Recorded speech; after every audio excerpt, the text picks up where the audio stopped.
Bem, galerinha, na semana passada, o tio deixou um desafio após a aula para que vocês pudessem responder.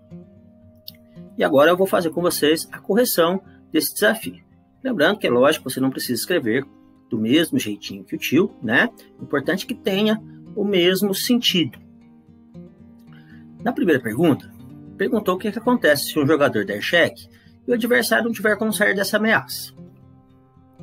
Então, nós sabemos que um cheque onde o rei não pode sair da ameaça é um cheque mate, então a partida termina. Então a partida termina em cheque mate. Já na questão número 2, pergunta: e se o jogador der cheque e o adversário, em vez de tirar o rei, jogar com outra peça? Quando isso acontece, ele comete uma falta, deve-se voltar à jogada e fazer um lance que o rei não fique ameaçado. Caso não seja possível, a partida termina em checkmate. O jogador ele é obrigado a sair do cheque. Ele não pode falar assim, depois eu saio na outra jogada. Não. Se o rei está em ameaça, ele tem que sair do cheque. E caso não seja possível, a partida então terminou. E quais peças que pode dar o cheque e checkmate? Então as peças que podem dar o cheque e o checkmate, a dama, a torre, o bispo, o cavalo e o peão. Ou em resumo, apenas o rei não pode, pois ele se colocaria em xeque e seria um lance irregular. Para o rei fazer uma ameaça a qualquer peça, o raio de ação do rei é de uma casa apenas. Então ele teria que se aproximar do outro rei. Mas ao se aproximar do outro rei, ele entra na ação do rei adversário. E aí estaria se colocando em xeque, o que também seria um lance irregular. Bem, galerinha, dando continuidade à nossa aula, nós vamos falar sobre dois cheques bem peculiares. Abrindo então na página 27 da apostilinha de vocês, a gente vai falar um pouquinho primeiro sobre o checkmate a descoberto. O que é um checkmate a descoberto? Dá uma olhadinha aqui no nosso diagrama, o que nós temos? Quem está dando checkmate no nosso rei claro, que está aqui na casa G1, é o bispo. Note que o rei ele não tem como escapar, não tem como fazer nem a fuga, nem a captura, nem a cobertura. Portanto, ele está em checkmate. Mas qual peça que foi movimentada? Na verdade, a peça que foi movimentada foi a torre. Está vendo a setinha vermelha? Ela indica que a torre foi movimentada. Quando esta torre, que estava aqui na casa E3, movimentou-se para a casa C3, poderia até ser outras casas aqui, né?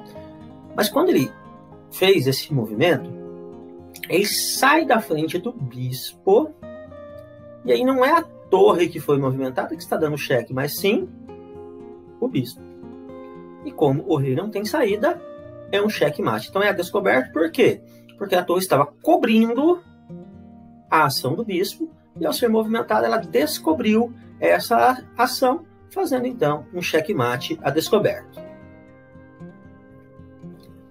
O segundo cheque peculiar que o tio falou continua sendo um checkmate a descoberto, porém, ele é chamado de checkmate duplo. O que é uma coisa dupla? Uma coisa que acontece de dois. Para que seja um checkmate duplo, ele tem que ser um checkmate a descoberto. Então vamos aqui para o nosso exemplo, que fica mais fácil para a gente entender. O que aconteceu? Agora, quem fez o movimento foi o cavalo. Percebam que o cavalo estava, nesta posição, na casa D4, à frente do bispo.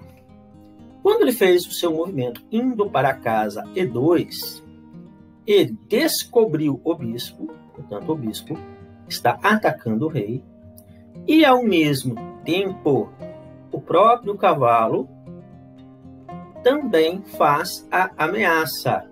Ou seja, temos duas peças fazendo ameaça ao rei. Então, aqui eu tenho um cheque mate duplo. Mate por quê? Porque o rei não tem por onde escapar. Vamos até pensar assim, mas tio, e se o bispo capturar o cavalo? O que vai acontecer? O bispo escuro continua dando cheque no rei. Então, ele não saiu do cheque.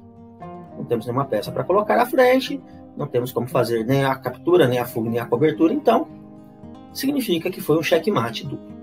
Pessoal, mas atenção, um checkmate a descoberto não é necessariamente um duplo. Então é assim, para ser um checkmate duplo, tem que ser um checkmate a descoberto. Mas pode acontecer de ter checkmate a descoberto que não é duplo, ou seja, é apenas um checkmate simples.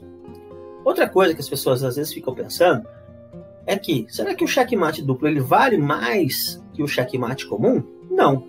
Tá? É um checkmate normal, é uma curiosidade, como eu te disse, né? Uma coisa que acontece, geralmente, ele acontece bastante quando o cavalo é movimentado, na maioria das vezes, pode acontecer com outras peças, mas é mais simples que o cavalo seja movimentado, né? Por essa questão do cavalo poder pular peças. Mas ele tem a mesma validade. Então, em um torneio, em um campeonato, onde um cheque, a pessoa que vence por cheque ganha um ponto, sendo um checkmate duplo, ele continua ganhando um ponto apenas. Certo? Pessoal, eu vou deixar para vocês aqui uma atividadezinha que vai estar nas páginas 28 e 29.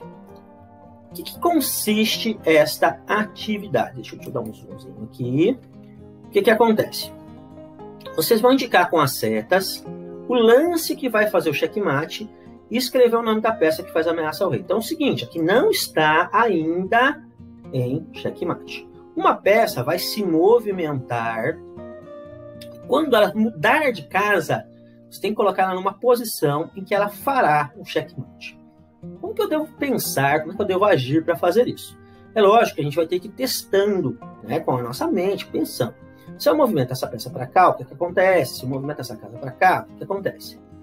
Aqui não está falando qual peça que levará ao checkmate, se é a peça clara ou se é a peça escura. Então, isso aqui pode ser alternado. Então, primeiro você tem que descobrir, você vai ter que tentar. A dica que eu dou é que geralmente leva ao checkmate aquele que tem menos peças. Não quer dizer que vai ser sempre assim, mas é um caminho para você começar. Você tentar, por exemplo, dar o checkmate com quem tem menos peças.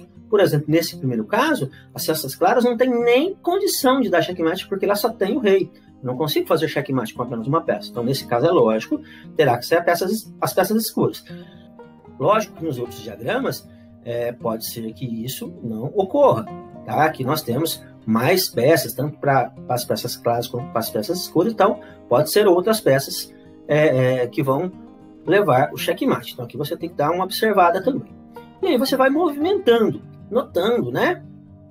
Aonde que você vai colocar a peça e que o rei não possa se movimentar, fazer uma das três formas de sair do cheque. E até aqui embaixo, ó, nós temos aqui, né, até a página 29, aqui nós temos uma dica, né, que só para a gente recordar, na verdade, que existem as três formas de sair do cheque, que é a fuga, que é quando a gente tira o rei do lugar, se a gente coloca ele numa outra casa, em que ele não fique ameaçado. A cobertura, que é quando eu coloco uma peça entre a peça que dá o cheque e o rei, ou seja, ele está tampando, ele está cobrindo o rei que está levando o cheque. E a captura, que é a melhor forma, né, que a gente sabe, que é capturar a peça adversária. Certo? E aí na próxima aula, o tio volta e faz a correção dessa atividadezinha com vocês também. Abração para vocês, bom fim de semana e até a próxima aula.